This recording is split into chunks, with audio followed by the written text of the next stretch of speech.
پر ہی زندگی گزارنا ہے۔ جیسے مثال کے طور پر آپ مسلمان ہیں تو حالات ایسے آ چکے ہیں کہ لوگ سنت نبوی، داڑھی جو 1.25 لاکھ پیغمبروں کی سنت ہے، آسانی کے ساتھ اس کو نکال کر پھینک دیتے ہیں۔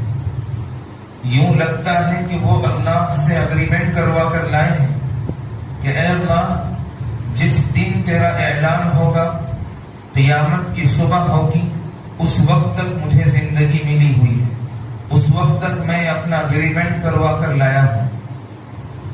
مہلت اللہ تبارک و تعالیٰ نے شیطان کو دیا ہے۔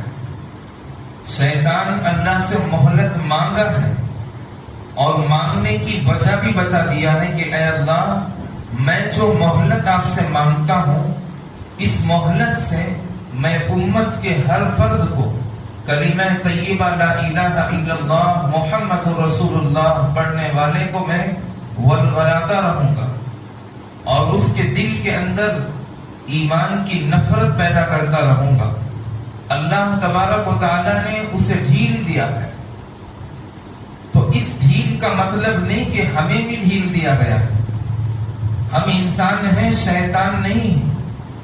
اگر آپ انسان ہیں تو اللہ تبارک و تعالیٰ جو احکامات ہم پر لاگو کیے ہیں اس پر عمل کرنا ضروری ہے۔